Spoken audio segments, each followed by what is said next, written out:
Salut, Jean-Marcel Desfogas, produit de santé naturelle Deli. Avant de lancer le sujet du jour, je vais vous présenter ce produit qui est fait à base de maca. Voilà, c'est un produit qui stimule les testostérone, qui permet la production de testostérone, qui permet aux hommes d'être forts. Et c'est même ça qui fait que les hommes sont ce qu'on appelle les hommes.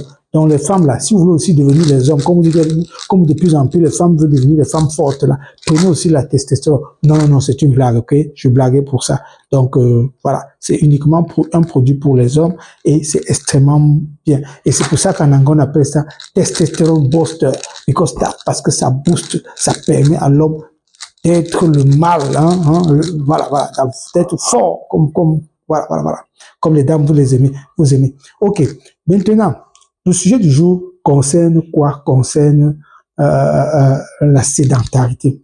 La sédentarité, bon, apparemment, ce n'est pas quelque chose de très grave. Mais l'OMS a étudié le phénomène et s'est rendu compte que la sédentarité, les effets de la sédentarité, elle devient la 4e cause de mortalité au monde.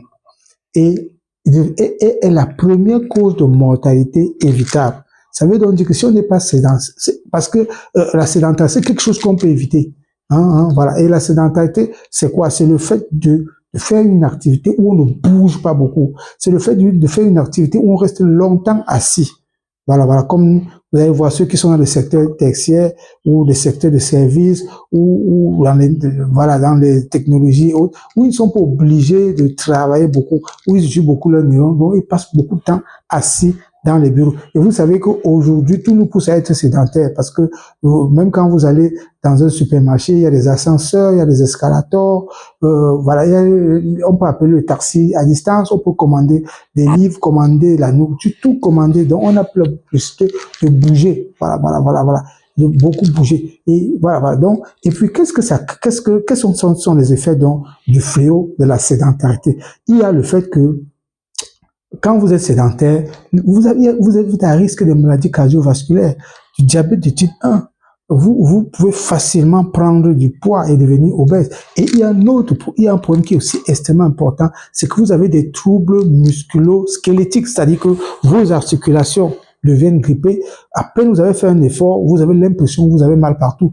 Et vous allez voir, par exemple, voilà. Donc, c'est extrêmement important de sortir du mode sédentaire.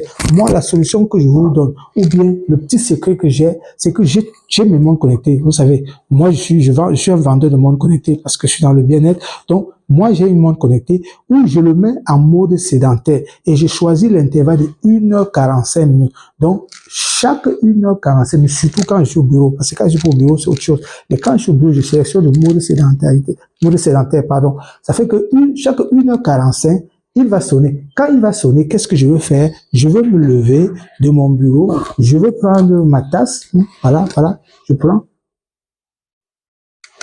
je bois un peu et je vais marcher tranquillement. Je vais marcher un peu pendant 15 minutes. Et quand je vais marcher pendant 15 minutes, qu'est-ce que je veux faire?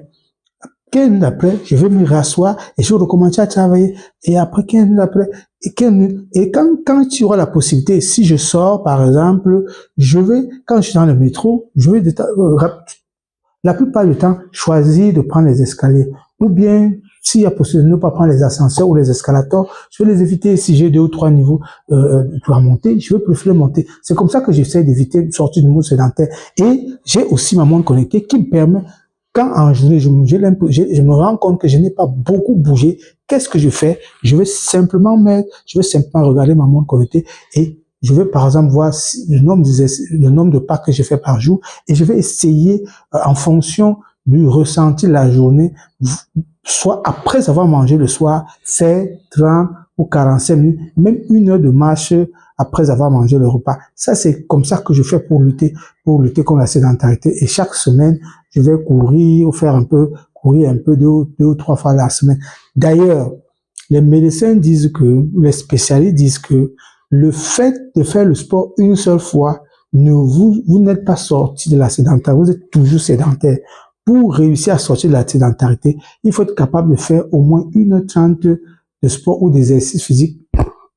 Ça veut dire que d'être capable de marcher un peu en journée faire un peu dépenser des calories, le fait des exercices qui vont faire dépenser des calories pendant 1 heure ou 1 heure 30 chaque jour. Voilà. Ou bien de faire au moins 3 fois le sport par semaine. Pas simplement de faire le sport une fois. Si vous faites le sport une seule fois, vous restez toujours dans la sédentarité. Le prochain sujet dont j'ai envie vraiment de parler avec vous, c'est la chute de cheveux. Donc, préparez-vous. Nous allons, dans le prochain sujet, parler de la chute des cheveux. C'était Jean Massé Desfourgans de Nupil International.